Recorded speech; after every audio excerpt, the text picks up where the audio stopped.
to the latest edition of the Stephen A. Smith Show, coming at you as I love to do every weekday over the national airwaves of ESPN Radio and ESPN News, 250-plus markets across the United States of America. Check your AM/FM listing nearest you, plus ESPN Radio on Sirius XM Channel 80, plus ESPN Radio simulcast over the live national television airwaves of ESPN News. Number to call up, as always, is 888-SAY-ESPN. It's 888-729-3776. Tune in to football action this Sunday as the Chicago Bears host the Los Angeles Chargers. Presented by Vivid Seats. Pre-game begins at noon Eastern on most ESPN radio stations. Time for Straight Talk, brought to you by Straight Talk Wireless. Got a lot of stuff to get into today. I know a lot of you out there are sitting there talking about the NFL. And you're thinking about, okay, we're going to hear from Stephen A. about the Vikings and the Redskins. Well, let me tell you something right now. What the hell do you expect me to say? The Redskins are straight garbage. They're horrible. We all know this. They're not impressive. And I think the only thing to mention about them is, Dwayne Haskins. Clearly, every time he comes in the game, he just shows further evidence that he's not ready. Is it really him, or is it really the lack of coaching that they have? First in Jay Gruden, and now in Bill Callahan. That's one. Number two, Adrian Peterson, one of the greatest running backs in the history of the National Football League. Damn shame seeing you in Washington, hugging everybody with a huge smile on your face when you're 1-7. The fact of the matter is that why if you're going to play, could you play for somebody else other than them? Anybody but them and Miami, because it's horrible right now, even though I'm wishing Miami luck. Two brothers, a GM and a head coach, inheriting that situation, that pathetic situation created by owner Stephen Ross and his Miami Dolphins. Don't like to see it, but it is what it is. As for the Minnesota Vikings, they're a legitimate threat. They're a legitimate threat, not because of Kirk Cousins, because I'm not sold. Even though his numbers are impressive, almost MVP caliber numbers when you consider the fact that he's completing 72% of his passes. He's thrown for 13 touchdowns, just 3 interceptions. And, oh, by the way, the Vikings are 6-2. So it was very, very wise for Stephon Diggs to stop talking about all that want-to-be traded talk and how anything could happen. It's very good that he did that. All right? As for Thielen and the rest of the crew, look. The reality is that it's going to come down to Kirk Cousins at some point. But if you're Zimmer and the Vikings, here's the reality. You got a great running back in Dalvin Cook. This brother's the truth. And you have a playoff-ready defense. The combination of the two puts you in a very pristine position, and I actually like it. I like it a whole lot. And I think that's something that needs to be mentioned. 888-SAY-ESPN. It's 888-729-3776. Again, you are listening live to the Stephen A. Smith Show, ESPN Radio, ESPN News. Let me transition to a little basketball, something that took place last night in Houston, Texas, where the Rockets hosted the Milwaukee Bucks, but ultimately lost 117-111, courtesy of the Greek Freak. A triple-double in just 28 minutes. 30 points, 13 rebounds, 11 assists. He was an absolute monster. Also hit 2 of his 5 3-pointers. That's 40% from three-point range. Ladies and gentlemen, his brother's the truth. The Greek Freak, Giannis Antetokounmpo, is no joke. I personally believe that his jump shot is not reliable based on what I saw last year, but the one thing we have to give him credit for is every year he's gotten not just progressively, not just incrementally, but literally excessively better. This brother clearly works on his game in the offseason. Since he was a rookie, he has gained 57 pounds of muscle since he was a rookie. Not to mention the fact that his ball handling skills, his ability to get to the basket, obviously to finish on the open court, all of those things are no joke. I don't know if you saw this last night. The brother was pulling up for jump shots. I can't wait for my boy Champ to call in. The brother was pulling up for jump shots last night. That didn't escape me. Giannis Antetokounmpo, the reigning league MVP, is clearly on a mission. And I got to tell you something, too. I was of the mindset that they didn't have Brogdon any longer, that would be a loss. Wesley Matthews is a nice pickup for them. We saw him the last year mired in Dallas while they weren't a good team. But playing for Milwaukee with the Greek Freak and Middleton, and obviously having the ability to get some open shots because of the teammates that you're playing with, Milwaukee is a force. I think the Eastern Conference is going to come down to them against the Philadelphia 76ers. And if I'm Philly, I would prioritize getting home court advantage. I'm here to tell you. You don't want a 7-game series with Milwaukee having home court advantage, regardless of what you saw Toronto do. I don't see them wasting away home court advantage in back-to-back years. I don't see that happening to the Greek Freak. So if you're the Philadelphia 76ers and you want to live up to my proclamation that the 76ers are going to the NBA Finals, it would behoove you to treat the regular season with the seriousness that it deserves, so you get the best record possible and home court advantage is yours. And that way, a 7-game series, the road to the finals has to come through the city of brotherly love. It will behoove you with the Greek Freak to deal with. It will behoove you to get that. Let me get to Houston now. And here's the reason why I want to bring up Houston. They lost this game. Russell Westbrook's first regular season game in a Houston Rockets uniform. Him and James Harden seen arguing with each other on the court near the scorer's table. Ladies and gentlemen, Russell Westbrook was absolutely right in what he said. Don't make something out of nothing. This ain't James Harden with Dwight Howard. Or to a lesser degree, James Harden with a Chris Paul, CP3. This is James Harden with his boy. They're boys, y'all. They're very tight. They got a lot of love for each other. They're former teammates with one another, James Harden and Russell Westbrook. If Russell Westbrook sits there and tells you to your face, don't keep asking these questions trying to make something out of nothing before he ultimately cusses you out. Don't get upset because he's telling you the truth, and he has a right to expect you to believe it. Him and James Harden are boys. Them having a discussion. Listen, P.J. Tucker, a hardcore cat. You see him on the court defending. People who know basketball knows P.J. Tucker is one of the smartest and one of the really, really good brothers in the league. He's smart as hell. I got a prediction for you. P.J. Tucker going to be in this business when he retires. I don't know if y'all seen him interviewed. I don't know if you've seen him talk about basketball. He's actually pretty damn good as a commentator. I'm telling you that right now. For those of you out there looking to see basketball players wanting to talk about the game of basketball, I got news for you. Check out P.J. Tucker. Brother smart, too. But he ain't no punk. I saw them arguing, too. Nobody said anything about that. So there's no need to trip over Russell Westbrook and James Harden. They're boys. That's what boys do. Juvie's my boy. Champ's my boy. I've had to tell Champ to shut the hell up many times. Okay? Because he done lost his damn mind. Thinking he invented the damn game of basketball. I had to tell him to shut the hell up. A few times I had to block him because he was getting on my damn nerves. Still my boy. Still my boy. But every now and then you got to check cats. Juvie, 300 pounds. I had to check him. Verbally, of course. Certainly not physically. But I had to check him too. By the way, como esta? The point that I'm trying to make. His name is Juan Santiago. He's from Dominican. You know, I mean, that's what it is. That's what it is. I can do that. That's my man. He works for me. So what? I'm the boss. If I want people to know that you work for me, that's what the hell I want to know. Okay? You ain't going to do anything about it. That's the way it is. Anyway, I digress. My point is, watching the Houston Rockets play last night, I got to tell you something. They lost, but I'm more excited about them than I was before the season began. I really am.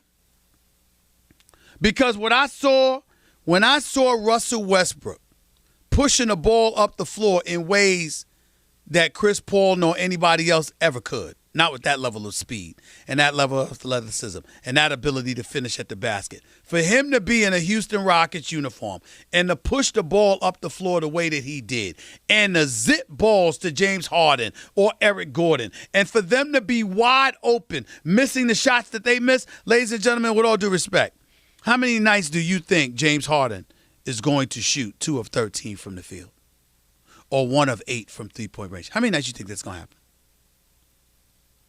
And Eric Gordon, who's your sniper, shooting 4 of 19 from the field, 3 of 12 from three-point range, like 0 for 7 or 0 for 8 in the second half. How many times do you think that's going to happen with Eric Gordon? It was the season opener. And regardless of how Cleveland A. Smith, a.k.a. Jamie Foxx, said, take the D out of D'Antoni, after all these years, he still hasn't figured out that you have to play defense at some time. That was Cleveland A. Smith, a.k.a. Jamie Foxx. So we can chide D'Antoni about things defensively, but offensively, the man's brilliant. He knows what he's doing. And he creates opportunities through spacing, through ball movement, and getting the ball in the right person's hand at the right time. D'Antoni's pretty damn good at that. And demanding that anybody that steps on the court for him launches that damn basketball. Don't get out there and be passive. You're going to shoot the damn ball. You playing for Mike D'Antoni, unless you Clint Capella. I like what I see from Houston. I really, really do. Houston can score on anybody. Listen, James Harden and Eric Gordon were missing open shots. Open shots. That's not going to continue, y'all. So let's get that out the way. Now, what you need to be alarmed about is what you saw from the Golden State Warriors. They got blown out by the Los Angeles Clippers. 141-122, if I remember correctly, the most points given up in the Steve Kerr era over the last 5 years as head coach for the Golden State Warriors. Ladies and gentlemen, nobody's going to feel sorry for the Warriors. They're the reigning five-time Western. Klay Thompson hadn't been hurt. Hell, even with Kevin Durant hurt, I still believe Golden State would have beat Toronto with Kawhi Leonard if Klay Thompson hadn't gone down. And I'm not talking about just Game 6 when he had 30 in 2.5 quarters before going down for good with the ACL injury. Now I'm talking about Game 2 when he got hurt, forcing him to miss Game 3. That's what I'm talking about. Remember, those are 2 games. And Klay Thompson he was hobbling the rest of the series. If he was 100% healthy, Toronto wouldn't have beat Golden State. I don't care what anybody says. You can sit up there and go, oh, Stephen A's predictions are, y'all can kiss off, kick rocks. They'd have won that series. They'd have won that series. I'm telling you that right now. But having said all of that, here's the reality that we can't escape. See, we thought that without Klay and without Kevin Durant, Steph Curry would be unleashed. He would be free. Ladies and gentlemen, he's a human being. If you're a team like the Clippers that have scorers all over the place, Kawhi, Lou Williams, just to name a few, right? And on top of it all, you're rough and rugged, you're tenacious defensively, you're loaded with heart, you ain't scared of anybody. Every single person on their squad competes. And you got 10 bodies to throw at dudes. What exactly do you expect Steph Curry to do with that? I'm surprised the score was that close. They were down by 24 after 3 quarters. They lost by 19, but we know it was much worse than that. But what is Steph Curry supposed to do? There's nothing you could do against that arsenal. There's nothing you can do. Absolutely, positively nothing. And you just have to understand that. You have to respect it. And I keep telling people this all the time, and they don't listen to this, but I defer back to the days of Larry Brown when he was coaching AI. I know the game was a little bit different then. But when you had guys like Eric Snow, Aaron McKee, George Lynch, Tyrone Hill, Theo Ratliff, and then after that, Dikembe Mutombo, the list goes on and on. Do you know what Larry Brown did? Here's the ball, Allen Iverson. Do what you need to do offensively. But these 4 brothers here have you defensively. They got you covered. We going to make sure we going to stop people. And that's what George Lynch and Eric Snow and all of those boys were committed to doing. Nobody was getting over. If the Sixers did nothing else, they would keep games tight because they put you under lock and key. But if you don't have the ability to do that, because you're Golden State and you're a bit hampered, and Draymond Green with Kevon Looney ain't going to do. Listen, Willie Cauley-Stein, he's going to be important to that team. Not only because he can run up and down the court like a Giselle and finish at the basket, But he's going to also be able to block shots and rebound to some degree. And that's going to take some of the pressure off of Draymond Green, who's an undersized guy on your front line. He just really, really knows how to play. You can't expect Steph Curry to go out there having to move without the basketball, run through picks and screens and all of this stuff, and launch, and expect him to survive over the course of 82 games. You can't expect that, ladies and gentlemen. You can't expect that. I'm not surprised at all by what happened to Golden State. He doesn't have Klay Thompson. They might have lost last night anyway. But if Klay Thompson was healthy, do you really think Golden State's going out like that? And speaking of Klay Thompson, I'm going to reiterate my point once again. I do not believe for 1 second he's going to be gone for the rest of the season. I don't believe it. I'm telling you right now, I don't believe it. I believe that Klay Thompson will return before this season is over. And if he's anything close to what he was, I think somebody's going to get knocked off in the postseason.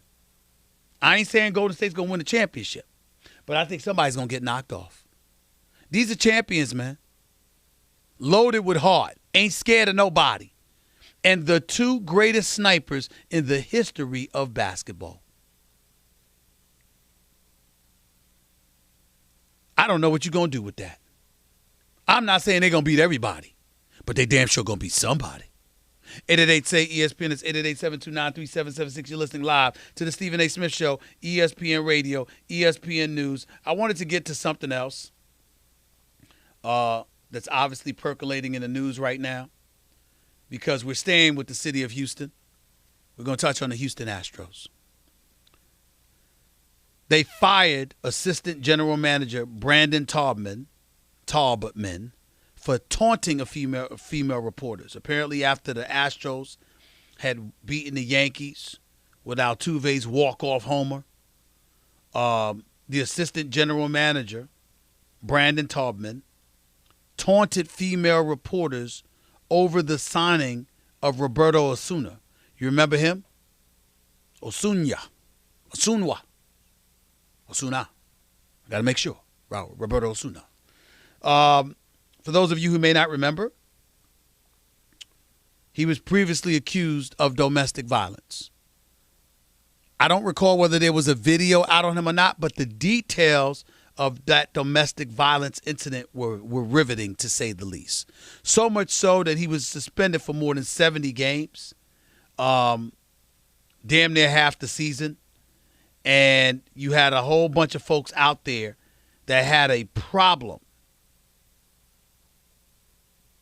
with the Astros even bringing him on the roster. Even some members of the Houston Astros did not want him on the team because they didn't want to be associated with a guy known for such heinous behavior. Nevertheless, the Astros signed him on board, brought him on board. He pitched relatively well during the ALCS. And after the Astros had clinched the pennant, Taubman was in the line in the locker room during the celebration, yelling at female reporters, "Thank God we got Osuna. I'm so effing glad we got Osuna." And it was in the direction of 3 female reporters Saturday night after their win over the Yankees, according to the Sports Illustrated articles. One of the reporters subjected to the taunts was wearing a purple domestic violence awareness bracelet when Taubman yelled it at her. That reporter, according to a subsequent account by National Public Radio, has tweeted repeatedly about domestic violence in recent years, and Taubman complained last year that her tweets of domestic violence hotline phone numbers had been posted moments after Osuna entered several Astros games in relief. So he clearly had an axe to grind with her. Remember, he was suspended for 75 games by the league, although his criminal case was dropped after the alleged victim went to Mexico and refused to testify against him. The Astros had originally called the Sports Illustrated article misleading and completely irresponsible, claiming that Taubman had spoken only after, quote, being asked questions about a difficult outing. Quote, our executive was supporting the player during a difficult time, the Astros said at the time. His comments had everything to do with the game situation that just occurred and nothing else. They were also not directed toward any specific reporters. Well, lo and behold, they changed their course and they fired him because they found out they were wrong. Jessica Mendoza, that does Sunday Night Baseball for ESPN. And let me say this about Jessica Mendoza, a class lady, class personified. I got to just say this as an aside, nothing to do with this incident. She is sensational covering baseball for us. Just phenomenal. She's absolutely sensational. It really, really is. I think Alex Rodriguez does a hell of a job for us as well. But Jessica Mendoza is special. And she'll be on the show with us at the top of the 2 o'clock hour to talk further about this. But I just wanted to say that. And the reason why I brought her name up wasn't just because she's our guest at the top of hour number 2. It's also because of what she pointed out on Get Up with Mike Greenberg this morning on ESPN. When she said the vehement with which the Astros came to the defense of their assistant GM without any facts whatsoever. Just completely dismissing the reporter, just completely dismissing the report, the manner in which they went about handling it. Ladies and gentlemen, somebody's got to say it, so I'm going to. Jessica Mendoza said it was troubling. I'm going to take it a step further. It's reminiscent of what people were accusing the NFL about. Years ago, what were folks saying? They were saying, hey, the level of seriousness that needs to be embraced when these accusations of insensitivity are aimed in a league's direction, whether it's for actions or it's for things verbalized, is troubling. Because at the very least, address the issue with the level of sensitivity that it deserves as opposed to being dismissive about it. Acting like it never happened, acting like it's the fault of the reporters that highlighted it, etc. Now, one could argue, does this guy deserve to be fired? They could sit up there and say no. And if it was just him celebrating in a locker room, being draped with champagne, caught in a moment, as insensitive as that may have been, to me it might have called for a reprimand as opposed to a firing until you bring into play the history involving the female reporter who was wearing the domestic violence, the domestic abuse bracelet. Because if you complained about her in the past, and in the past you were talking about her as it pertained to her constantly tweeting out stuff whenever he was come into the game, well then obviously there's some sort of friction and tension there from an historical perspective, which means you did what you did intentionally. And that's where the firing is warranted. Because you allowed your personal feelings to interfere with your professional judgment. You did it on purpose, and you did it in a very calculating fashion. That wasn't a mistake. It was purposeful. And now the Astros had to deal with you purposefully. It's just that simple. 888-SAY-ESPN. It's 888-729-3776. We'll go to your phone calls and more in a minute. Remember, Jessica Mendoza is on to start off hour number 2. Plus, we'll get into the slew of NFL action that's scheduled to take place. Plus, LeBron James actually is going to show up. I mean, word is he's going to show up tonight. I mean, he's in the lineup. But word is he's going to show up tonight. He's not going to just check into the game, get a dunk, draw an offensive foul, and say, okay, Kawhi, I'll leave the rest of the night to you. Mike Conley and Donovan Mitchell are coming to town. LeBron will show up for that. 888-SAY-ESPN. It's 888-729-3776.